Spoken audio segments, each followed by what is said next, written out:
हाय दोस्तों, आज आपको दूसरे सवाल के साथ आपको इसमें वीडियो बनाने के लिए आए हैं। तो आज आपको ये बताया जाएगा कि इसमें जो विज्ञान के महत्वपूर्ण जो सवाल आते हैं, जैसे मान लीजिए प्रकाश परावर्तन का हो गया, प्रकाश अपवर्तन का, तो इस सभी और उसके बाद नेत्र के जो मान नेत्र का है उसमें भी सवाल हैं, तो और विद्युत धारा में है, तो ये सब आज धीरे धीरे करके सभी सवाल को हल किया जाएगा। लेकिन आज प्रकाश परावर्तन चैप्टर शुरू करने से पहले उसमें महत्वपूर्ण कुछ बिंदु होते हैं, उसके बारे में आज हम लोग क्या चर्चा करेंगे या पढ़ेंगे। कि जैसे कुछ बच्चे होते हैं कि प्लस होता है माइनस होता है, उसमें कंफ्यूज हो जाते हैं। आज उसके बारे में फिर एक सवाल को सॉल्व किया जाएगा। तो पहले देखते हैं, एक तरफ लिख लीजिए अवतल, एक तरफ क्या उत्तल लिख लीजिए, सॉरी उत्तल दर्पण,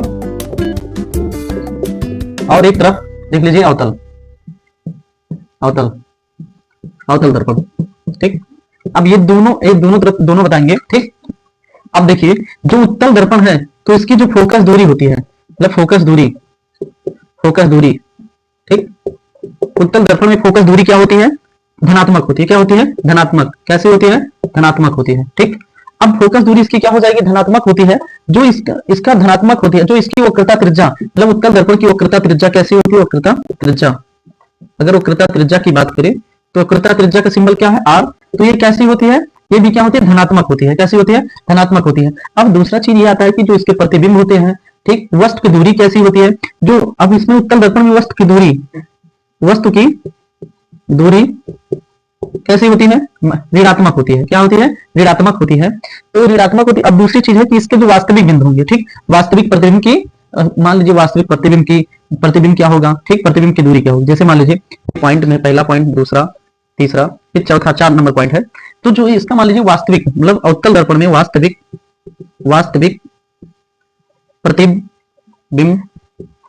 प्रतिबिंब की दूरी, इसकी जो प्रतिबिंब की दूरी होगी उत्तल दर्पण में क्या होगा? इस पे लागू नहीं होती है। क्या नहीं होती है? इस पे लागू नहीं होती है। ठीक, ये गुणा ना समझना, लागू नहीं होती है, लागू नहीं है। ठीक, बस इतना लिख लीजिए, लागू नहीं है। ठीक, अब आता है 5 नंबर में। 5 नंबर में क्या है? जो आभासी प्रतिबिंब की दूरी होगी, जो आभासी प्रतिबिंब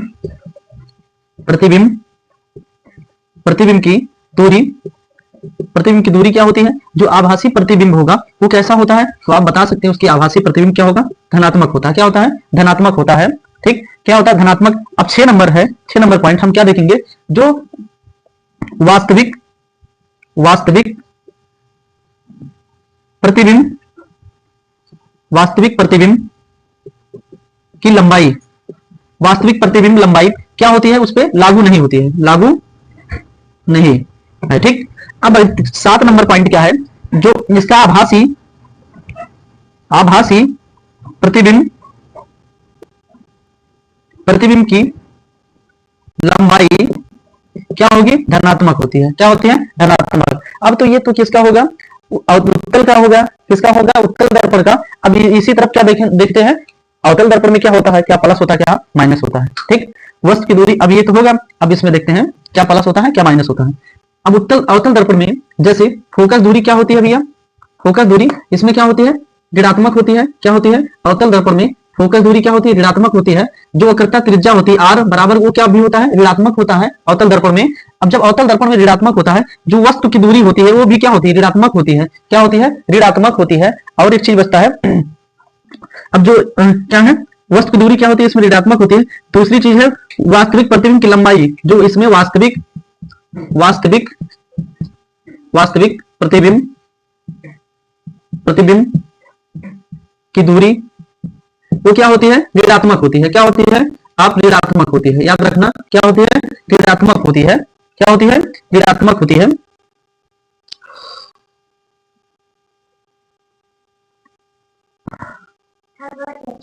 ऋणात्मक होती है। अब दूसरा पॉइंट इसमें क्या है? अब देखेंगे जो आभासी प्रतिबिंब होता है, आभासी प्रतिबिंब किसका? इसका आभासी प्रतिबिंब की दूरी क्या होता है? प्लस होता है। क्या होता है? प्लस होता है, धनात्मक होता है। ठीक, अब वास्तविक प्रतिबिंब लागू नहीं है। अब मतलब ये जान लीजिए, जो इसमें लागू नहीं है वो इसमें अवतल में क्या हो जाएगा? ऋणात्मक हो जाएगा। लेकिन और इसमें जो वास्तविक प्रतिबिंब है प्लस रहेगा दोनों। ठीक, अब आपको ये मतलब क्या है? अब ये प्लस माइनस के आधार पर है। अब ये अब इसके आधार पर जैसे इसमें कुछ बच्चे गलती कर देते हैं, तो इसलिए गलती ना हो, अब इसी के साथ में आपको दूसरा सवाल सॉल्व करवाते हैं। अब देखिए क्वेश्चन, एक उत्तल दर्पण की फोकस दूरी कितना है, 15 सेमी दिया है। एक उत्तल दर्पण की फोकस दूरी 15 सेमी है। एक वस्तु इसके मुख्य अक्ष पर ध्रुव से कितना है, 30 सेमी है, तो दूरी पर रखी है।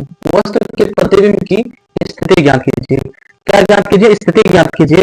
स्थिति ज्ञात कीजिए, तो स्थिति में क्या है, सबसे पहले दर्पण का सूत्र क्या लगेगा, दर्पण का सूत्र, ठीक।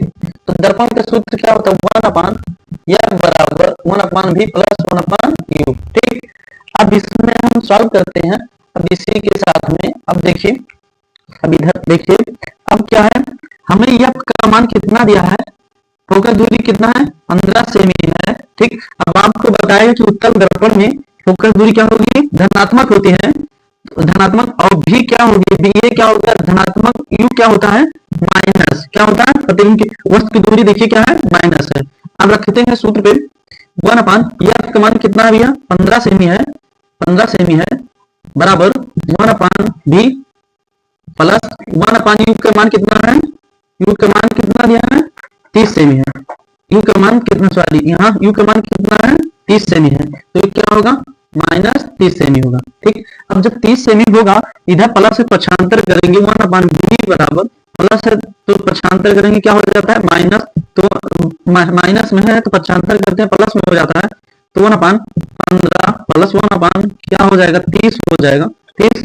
इसका 15 और 30 का एलसीएम क्या आएगा, तो 1/v बराबर क्या आ जाएगा 30 हो जाएगा।